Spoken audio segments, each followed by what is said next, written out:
अंधेरी बारिश भरी रात में एक पुरानी कार का इंजन तेज दहाड़ता हुआ आगे बढ़ रहा था। अचानक ड्राइवर ने ब्रेक लगाया। कीचड़ उड़ता है, टायर फिसलते हैं और कार रुक जाती है।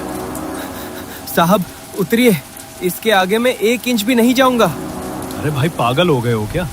गेट अभी आधा मील दूर है और बाहर मूसलाधार बारिश हो रही है। पूरे पैसे दिए हैं मैंने। साहब जान रही तो पैसे काम आएंगे। ये रुद्रपुर की माया निवास है। यहाँ सूरज ढलने के बाद परिंदा भी पर नहीं मारता। आप भी वापस चलिए मेरे साथ, अभी भी वक्त है। हद है अंधविश्वास की। ठीक है यहीं छोड़ दो।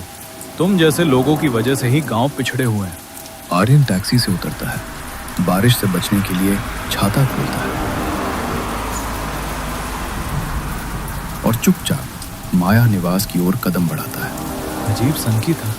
चलो आर्यन बस थोड़ा सा और। ये रही हवेली। हेलो काका, रामू काका, कोई है? इतनी रात को यहाँ नहीं आना चाहिए था छोटे साहब। अरे यार काका, आपने तो डरा ही दिया मुझे। ये टॉर्च क्यों नहीं जला रखी आपने? और ये गेट खुला क्यों छोड़ रखा है? दरवाजे तो बंद ही थे साहब, पर जब वो बुलाती है तो सिटकानियाँ अपने आप खुल जाती हैं।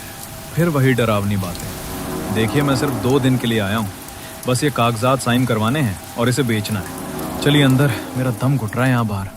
आर्यन काका के साथ अंदर चला जाता है। बाप रे, कितनी धूल है यहाँ। और ये परफ्यूम की खुशबू कैसी है? चमेली? ये खुशबू आ रही है, मतलब वो आसपास ही है। कौन आसपास है काका? आप सच में बूढ़े हो गए हैं। मैं ऊपर वाले कमरे में जा रहा हूँ, मेरा सामान लेकर आना। तभी ऊपर से कुछ सामान सरकाने की आवाज आती है। ये ऊपर कौन है? आपने कहा था आप अकेले हैं। मैंने कहा था मैं अकेला रहता हूँ। मैंने ये नहीं कहा कि ये हवेली खाली है। पहेलियां बुझाना बंद करिए काका, साफ साफ बताइए, यहाँ आपके साथ कौन है? तभी किसी के फुसफुसाने की आवाज आती है। ये आवाज कहाँ से आ रही है? काका आप सुन रहे हैं? काका काका कहाँ गए आप? अभी तो यहाँ थे। तभी पुरानी लकड़ी की सीढ़ियों के चरमराहट की आवाज आई, जैसे कोई ऊपर से नीचे की तरफ आ रही है।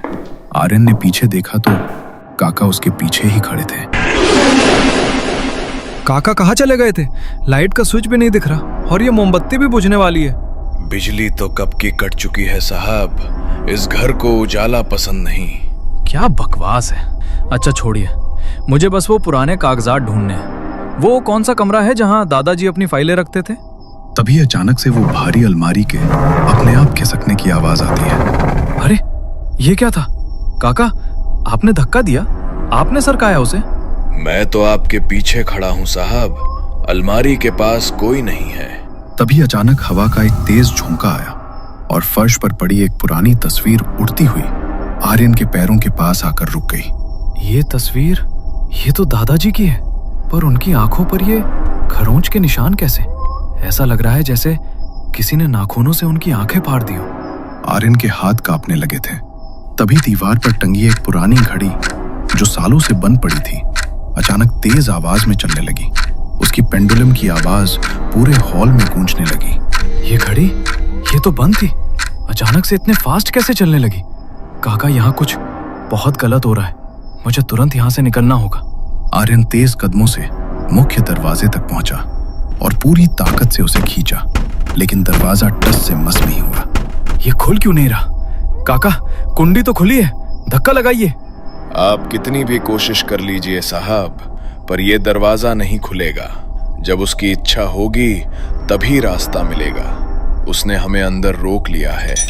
अचानक ऊपर लटकता झूमर कांप उठा। उसके सारे शीशे एक साथ खनखनाने लगे, जैसे कोई अनदेखी शक्ति उन्हें बेरहमी से हिला रही थी।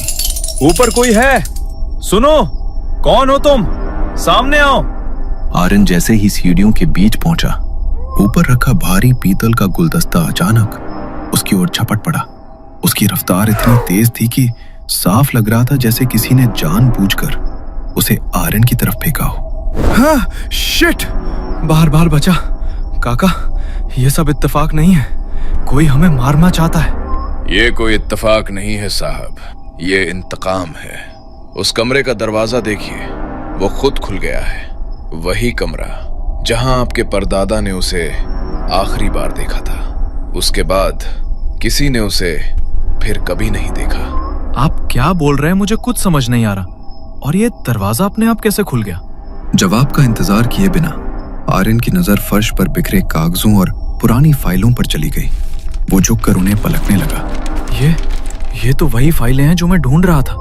काका, आपने तो बताया था कि ये कागजात अलमारी में है, तो ये कमरे के बीचों बीच कैसे आ गईं? आर्यन उस अंधेरे कमरे की ओर खिंचा चला जाता है और तभी पीछे से दरवाजा इतनी जोर से बंद होता है कि पूरी हवेली उस आवाज से हिल जाती है। उस बंद कमरे में घुटन भरा सन्नाटा फैल गया था। आर्यन की सांसें तेज हो गई थीं और लकड़ी पर नाखून मारने जैसी आवाजें आ रही थीं। काका, दरवाजा खोलिए। बाहर से कुंडी किसने लगाई? काका, जवाब दीजिए। कमरे के भीतर की हवा अचानक बर्फ जैसी ठंडी हो गई। आर्यन ने कांपते हाथों से जेब से लाइटर निकाला और उसे जलाया। छोटी सी कांपती लौ अंधेरे को चीरती हुई आगे बढ़ी और उसी रोशनी में जो नजारा उसके सामने आया, उसे देखते ही आर्यन का खून जैसे रगों में ही जम गया। ये दीवारें? आर्यन की आवाज गले में अटक गई। इन पर ये क्या लिखा है? मेरा खून, मेरा बदला। वो एक कदम पीछे हट गया। उसकी नजर नीचे फर्श पर गई। और ये लाल रंग, ये तो ताजा खून है। और उसी वक्त जोर जोर से एक औरत के रोने की आवाज आने लगी, जो दीवारों से टकराकर पूरे कमरे में फैल गई। कौन?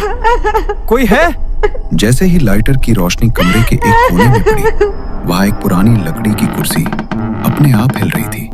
लेकिन तभी एक जोर की आवाज के साथ दरवाजा खुल गया। बाहर रामू काका थे। रामू काका जैसे ही अंदर आए, कुर्सी का हिलना बंद हो गया। काका, आप? ये क्या हो रहा है? मुझे कुछ समझ नहीं आ रहा। प्लीज मुझे यहाँ से बाहर निकालो। छोटे साहब, देर मत करो, जल्दी निकलो यहाँ से। मैं तुम्हें सब समझा दूंगा। हवेली के गलियारों में आर्यन और काका के भागते कदमों की तेज आवाजें गूंज उठीं और उन्हीं के पीछे पीछे माया पिशाचनी की खौफनाक हंसी पूरे हवेली में फैलती जा रही थी। इधर आइए साहब, इस दीवार के पीछे एक गुप्त रास्ता है, जल्दी कीजिए, वो आ रही है। आर्यन अंधेरे में हाथ मारते हुए उस गुप्त रास्ते की ओर बढ़ता है। वो एक तंग और संकरी सुरंग जैसी जगह में पहुंच जाता है, जहां सड़ी हुई गंध और नमी थी। ओह, यहाँ कितनी बदबू है। काका, आप कहाँ हैं? हाथ बढ़ाइए, मुझे कुछ दिख नहीं रहा।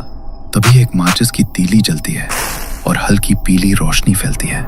माचिस की रोशनी में आर्यन देखता है कि उस सुरंग की दीवारों पर हजारों इंसानी खोपड़ियां चुनवाई गई हैं। अरे बाप रे बाप, ये क्या है काका?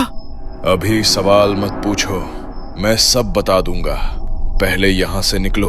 वहां से किसी तरह निकलने के बाद आखिरकार वो दोनों हवेली के पीछे बने उस छोटे से मंदिर में पहुंच जाते हैं, जहां माया का साया नहीं आ सकता था। थोड़ी देर की खामोशी के बाद रामू काका ने माया की कहानी बयान करना शुरू किया। पुरानी रेडियो ट्यूनिंग की आवाज आ रही थी। बैकग्राउंड में 80 के दशक का एक मधुर संगीत बज रहा था। ये उन दिनों की बात है जब रुद्रपुर की इस हवेली में रौनक हुआ करती थी। आर्यन के दादाजी ठाकुर गजेंद्र सिंह अपनी पत्नी और परिवार के साथ यहाँ शान से रहते थे। पर एक शाम इस हवेली की देहरी पर मौत ने एक खूबसूरत चेहरा पहनकर कदम रखा। हाँ भाई, कौन है इतनी शाम को? साहब, दूर गांव से आई हूँ, अकेली हूँ। अगर कुछ काम मिल जाता तो बड़ी मेहरबानी होती। वो माया थी। उसकी आंखों में एक ऐसी कशिश थी कि दादाजी पहली ही नजर में उसके वश में हो गए। कुछ ही हफ्तों में हवेली का नजारा बदलने लगा। दादाजी का व्यवहार अपनी पत्नी के प्रति रूखा हो गया और वो घंटों माया के कमरे में बिताने लगे। एक दिन की बात है, आंगन में बंधे मवेशियों, गाय भैंस तड़पने लगे और रंभाने की दर्दनाक आवाजें आने लगी। आर्यन की दादी रोते हुए गजेंद्र सिंह के पास गई। सुनिए, आज फिर एक गाय मर गई। उसकी आवाज कांप रही थी। उसके शरीर में खून की एक बूंद भी नहीं बची थी। गांव में धीरे धीरे फुसफुसाहटें फैलने लगी। लोगों को माया पर शक होने लगा। गांव वाले कहते थे, जब से माया इस गांव में आई है तब से अजीबोगरीब घटनाएं शुरू हो गई हैं।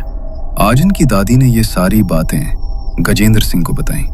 हर एक डर, हर एक शक। लेकिन गजेंद्र सिंह माया के प्रेम जाल में इतने गहरे फंस चुके थे कि उन्हें कुछ भी साफ दिखाई नहीं दे रहा था। सच उनके सामने था, लेकिन उनकी आंखों पर मोह की ऐसी पट्टी बंधी थी जिसे कोई डर, कोई मौत भी हटा नहीं पा रही थी। बस एक शब्द और नहीं। माया इस घर की अब सिर्फ नौकरानी नहीं है, तुम अपनी हद में रहो। माया ने दादाजी को पूरी तरह अपने सम्मोहन में जकड़ लिया था। अब हवेली की बागडोर गजेंद्र सिंह के हाथ में नहीं, बल्कि माया पिशाचनी के कब्जे में जा चुकी थी। आर्यन की दादी समझ ही नहीं पा रही थी कि अपने पति गजेंद्र सिंह को कैसे समझाए। गांव वालों के बीच डर और चर्चा बढ़ने लगी। आखिरकार उन्हीं के सुझाव पर एक दिन दादी एक तांत्रिक बाबा के पास पहुंची और उन्हें पूरी घटना विस्तार से बता दी। गायों की मौत, हवेली में बदलता माहौल और गजेंद्र सिंह का अजीब व्यवहार। तांत्रिक बाबा चुपचाप सुनते रहे और उनकी आंखों में बढ़ता हुआ डर साफ बता रहा था कि ये कोई साधारण मामला नहीं था। ठाकुरानी जी, जिसे आप लड़की समझ रही हैं, वो एक पिशाचनी है। वो इंसानों को प्यार के जाल में फंसाती है ताकि उनका यौवन और खून पीकर खुद को हमेशा के लिए जवान रख सके। उसे रोकना होगा, वरना आपका वंश खत्म हो जाएगा। तांत्रिक बाबा ने गहरी आवाज में बताया, कल अमावस्या है। उन्होंने कहा, अमावस्या की रात पिशाचनी की शक्तियां कई गुना बढ़ जाती हैं। उसी रात वो उस पुरुष का खून पीती है जो पूरी तरह उसके वश में आ चुका होता है। ये सुनते ही आर्यन की दादी के पैरों तले जमीन खिसक गई। अब उनके पास सिर्फ एक दिन और एक रात का वक्त था, अपने पति को बचाने के लिए या सब कुछ खो देने के लिए। डर के बावजूद उन्होंने हिम्मत जुटाई और आखिरकार अमावस्या की काली रात आई।